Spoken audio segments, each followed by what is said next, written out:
Juan Kapitulo 6, versikulo 35.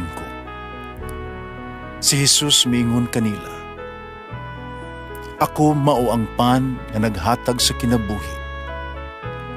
Ang muari kanako dili nagayod gutomon, ug ang mutuo kanako dili nagayod uhawon." Pan sa kinabuhi.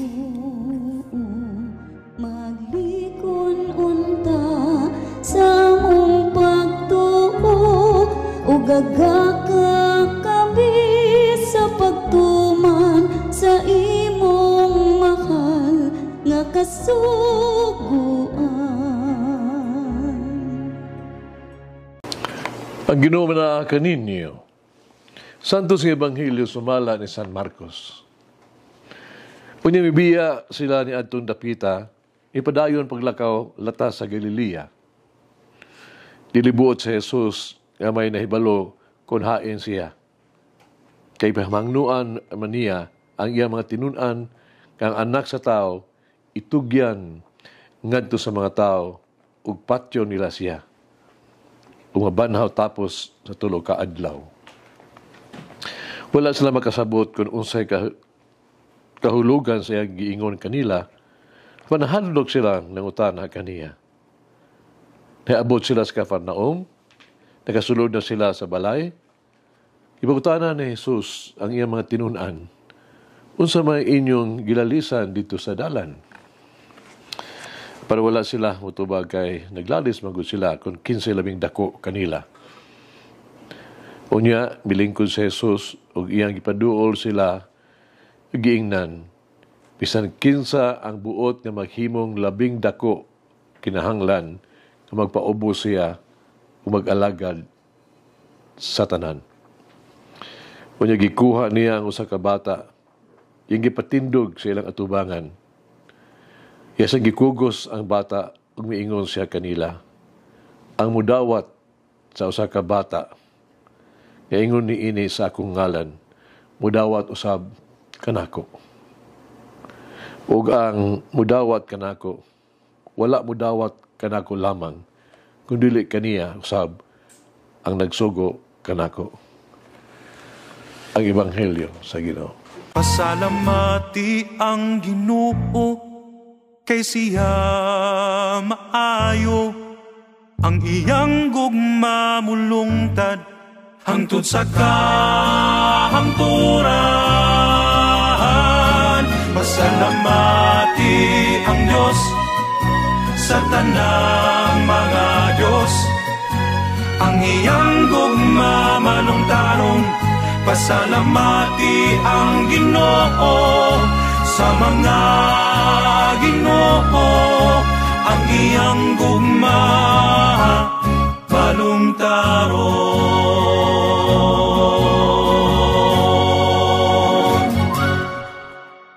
Kinsa man ang dili gustong mahimong bantugan? Dili daotan baya nga magtinguha ang kita sa mahimong bantugan ug dako. Apan asa mahimutang ang pagkadako. Ipasabot ni Jesus ang iyang mga tinunan bahin sa ilang pagsabot sa pagkahimong labing dako. Ang pagkahalangdon sumala sila nabatasan na kini mahitungod sa gakum, mahitungod sa kabtangan ug sa pagkasikat. Ang pagkahalangdon dili mahitungod sa pagbaton og daghang mga butang, paghupot sa mga tao ubos sa otoridad nimo. Ang pagkahalangdon alang kang Hesus mao ang pag-alagad sa tupa, pag-alagad alang ni adtong mga gagmay labing ubos, the poorest among the poor. Si Jesus mipasalig kanato kay bisan kinsa nga mudawat sa usa ka bata, sumala sama ni ining sa akong ngalan, mudawat usab kanako. Ikuha ni Jesus ang usa ka bata, rumahimong iyang ehemplo sa pagkahalangdon. Ang usa, kinahanglan nga maghimong gamay o dili importante aron mahimo siyang dako. Ay kinahanglan natong ipakita, dili dako nga huna-huna, kundi dako nga kasing-kasing. Ang kinahanglan natong ihatag, dili dako nga koneksyon, kundi dakong gugma nga putli. Ang kinahanglan natong ipaambit, dili dako nga kahibalo, kundi usa ka dakong dedikasyon. Ang kinahanglan natong mabuhi, di dako nga gahom, kundi usa ka dakong pagtuo. Doon siya gilanon sa usa ka inahan nga Italiano. Misudod siya sa usa ka religious store, no? Sa mga libro, no? Ang babae may duol nga to sa kamadre, nangayo siya tabang sa pagpangita og mga libro mahitungod sa kinabuhi sa mga santos. Gusto niyang mapalit og spiritual nga libro, no? Spiritual book para sa iyang mga anak. Kapasabot niya, kinahanglan basahon niya kinialang sa iyang mga anak, mas dili pa sila matulog. O yung giasoy, nga nung gusto niyang siyang mapalit sa religious book sa kinabuhi sa mga santos. Na si Pilipino ugol nga yaya ba sa iyang anak nga nag Elizabeth. Mayo siya motiman sa mga bata. Wala siya reklamo bahin kaniya. Basta diha nga ang yawa ipauli alang sa usa ka bakasyon sa probinsya sa Pilipinas. Kinahanglan na siya na mismo atiman sa iyang mga anak. Sa gabi ini anak, samtang ipatulog niya ang iyang mga anak, sila nangayo nga unta ang mga bata, nangayo nga basahan sila og sugilanon nga mo gibuhat sa kanunay silang yaya. Kibutan na niya sila, unsa may gusto ninyong madungog. Ako gilangan mitubag, basahi kami, no? Basahi kami sa gibasa ni Elizabeth, among yaya.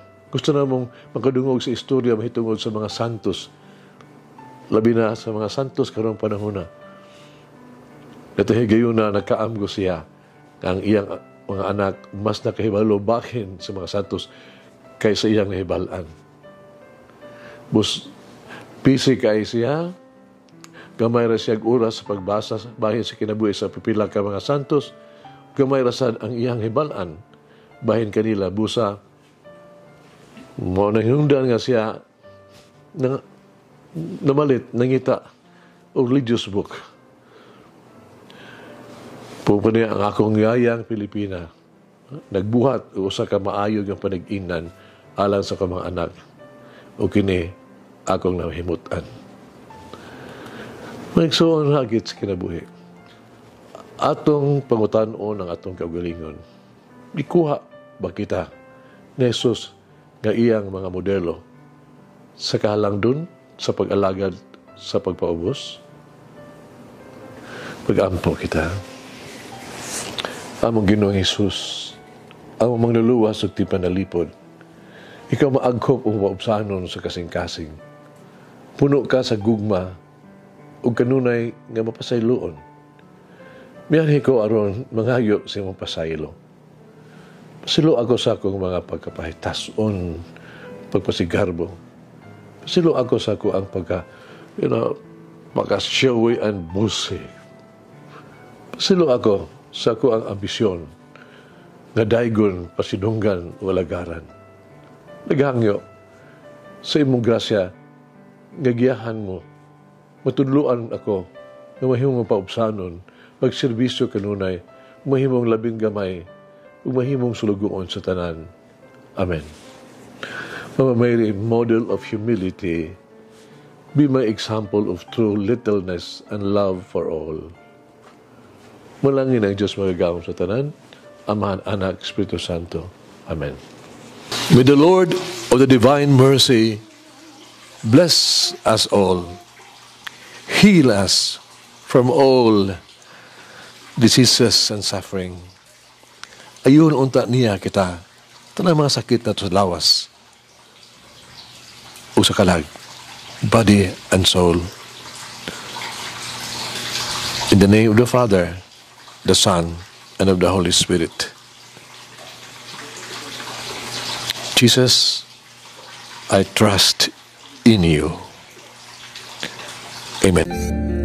Whoever eats the bread of life will never hunger.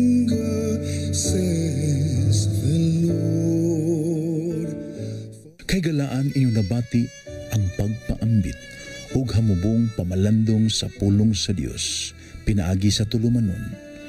Pan sa kinabuhi nga gidumala ni Monsignor Daddy Silva. Hangtod na usab sa sunod higayon, daghang salamat. The bread of life.